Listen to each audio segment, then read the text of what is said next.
झोपण्यापूर्वी अंथरुणावर पडून देवाचं नाव घेत झोपी गेल्याने तुमच्यासोबत नेमकं काय काय घडू शकतं हे हलक्यात घेऊ नका.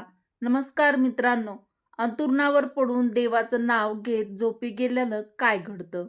परमेश्वराचं नाव घेत झोपल्याने तुमच्यासोबत हे घडू शकतं. त्यामुळे ही गोष्ट अजिबात हलक्यात घेऊ नका. श्री स्वामी समर्थ. मित्रांनो, पडल्यावर देवाचं नामस्मरण करत झोपत असाल तर समजा तुमचं आयुष्य बदलतं. कधी तुम्ही लक्ष दिलंय का?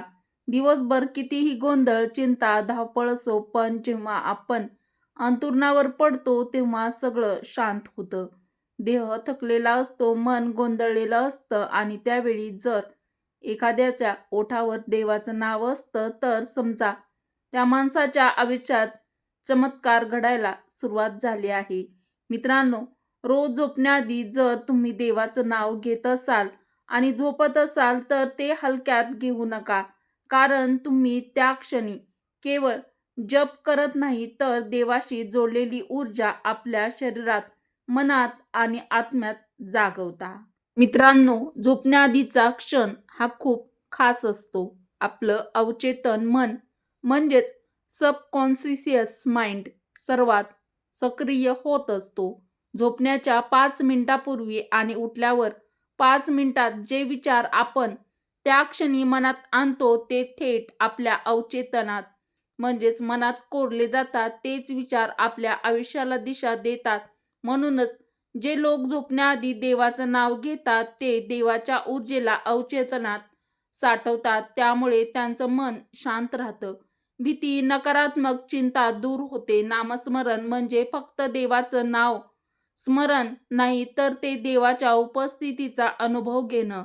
राम, कृष्ण, शिव, गणपती, लक्ष्मी, साई, हनुमान कोणतंही नाव घ्या.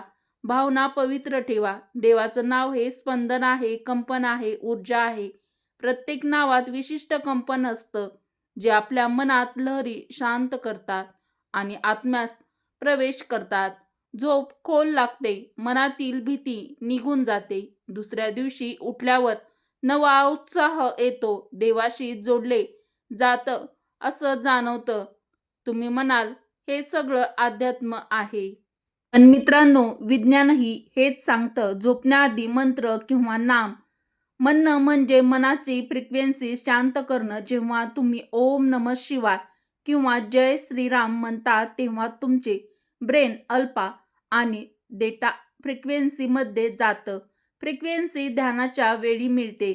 याचा अवस्थेत मेंदू आत्मिक ऊर्जा शोषून घेतो. झोप चांगली लागते, रक्तदाब संतुलित राहतो आणि नकारात्मक विचार दूर होतात. आता यामुळे मन शांत राहतं आणि काळजी कमी होते. तसेच नकारात्मकता नाहीशी होते. नकारात्मक शक्ती जवळ येत नाही. झोप गुणकारी होते. 3. झोप पूर्ण होते. झोप खोल लागते आणि मन ताजेतवाने होतं. 4. सकारात्मक ऊर्जा वाढते. सकाळी उठल्यावर चांगला मूड राहतो आणि प्रेरणा मिळते. 5. आत्मिक प्रगती. हळूहळू आत्मा जागृत होतो आणि आपल्याला देवाची अनुभूती मिळते. 6. लक्ष्मीचा ओघ. जिथे देवाचं स्मरण असतं तिथे दारिद्र्य, नैराश्य, गरिबी कधीच राहत नाही. ते तुमचं मन आपोआप आठवतं त्याच्यावर ज्याच्यावर तुमचा विश्वास आहे. त्याचं नाव घ्या. संकटापासून मुक्ती हवी असेल तर हनुमानाचं नामस्मरण, धनलाभासाठी लक्ष्मीचं नामस्मरण, आरोग्यासाठी दत्तगुरूंचं नामस्मरण, मनशांतीसाठी साईनाथ आणि आध्यात्मिक उन्नतीसाठी शिवनाम. आता झोपण्याआधी नक्की काय करायचं? 1. झोपण्याआधी हात पाय धुवून बसा. 2. 1 मिनिट शांत बसा आणि श्वासावर लक्ष केंद्रित करा. 3.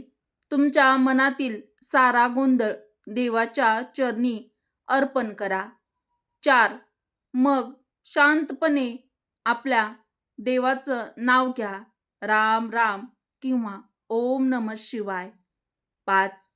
नाव घेताना स्वतःला देवाजवळ जात असल्याची कल्पना आपल्या मनामध्ये करा. 6. जसं जसं मन हळूहळू शांत होतं तसं तसं झोप स्वतःहून लागेल. देवाचं नामस्मरण हे अवचेतन संवादाचं साधन आहे. तुम्ही देवाशी संवाद साधत असता तेव्हा देव तुमचं जीवन आपल्या हातात घेतं. कधीकधी काही संकट टळतात, काही अडचणी सहज सोडतात, काही लोकांचा स्वभाव बदलतो, त्यांचं रक्षण स्वतः देव करतो. असं म्हणतात, ज्याच्या ओठावर झोपताना देवाचं नाव असतं त्याचं रक्षण स्वतः देव करतो. अनेक लोकांचा अनुभव, मला झोपण्याआधी साईबाबाचे नाव घेतल्याशिवाय झोप लागत नाही. आणि खरंच त्यांचं आयुष्य शांत असतं. किती लोक म्हणतात, राम नाम घेतल्यावर सगळं हलकं वाटतं. अगदी संकटात असलेलं लोकही म्हणतात, मी देवाचं नाव घेतो आणि दुसऱ्या दिवशी उपाय सापडतो. हे चमत्कार नाही, हे नामाचं परिणाम आहेत. रामनामात र म्हणजे अग्नी आणि म म्हणजे शांती, म्हणजेच नकारात्मकता जळते आणि मन शांत होतं. ओम नमः शिवाय यात 5 अक्षर पंचमहाभूताचं प्रतिनिधित्व करतात. ते आपल्या शरीरातील 5 सत्वांना संतुलित करतात. साईबाबाचं नाव म्हणजे एक अद्वितीय भक्तीचं स्पंदन. झोपण्याआधी हे म्हटल्यावर आपण पूर्णतः सुरक्षित जाणवतो. झोपताना शरीर विश्रांती घेतं पण आत्मा प्रवास करतो. जर तो प्रवास नामस्मरणाच्या ऊर्जेनं सुरू झाला तर आत्मा उच्च स्तरावर जातो, देवाशी एकरूप होतो. त्यामुळे तुमचा आत्मिक क्षेत्र स्वच्छ राहतं, वाईट स्वप्न येत नाहीत, मन नेहमी प्रसन्न राहतं. जर तुम्हाला वाटत असेल की काहीच बदल नाही, लक्षात ठेवा, देवाचं नाव क्षणात परिणाम दाखवत नाही, पण तो परिणाम हळूहळू खोलवर घडत असतो. तुमचं मन शांत होतं, स्वभाव मृदू होतो, संकट कमी भासत जातात. एक दिवस तुम्ही म्हणाल, खरंच हे नामस्मरण माझ्या आयुष्याचं परिवर्तन ठरलं. आजपासून फक्त 5 मिनिटे द्या झोपण्याआधी स्वतःला. मोबाईल, चिंता, विचार बाजूला ठेवा आणि फक्त देवाचं नाव घ्या. हे नाव म्हणजे तुमचं कवच आहे. जसं लहानपणी आई अंगाई गीत गात असे, आता देवाचं नाव आहे. तुमचं अंगाई गीत बनवा. एक दिवस येईल जेव्हा तुम्ही जाणार की देव कधी दूर नव्हताच, तो तुमच्यातच होता, तुमच्या ओठावर, तुमच्या श्वासात, तुमच्या झोपेतही. जर तुम्ही रोज झोपण्याआधी देवाचं नाव घेत असाल तर समजा तुम्ही देवाच्या कृपेच्या छत्रछायेत आहात. मित्रांनो, हे हलक्यात घेऊ नका, कारण अशा भक्तांचं रक्षण स्वतः देव करतो.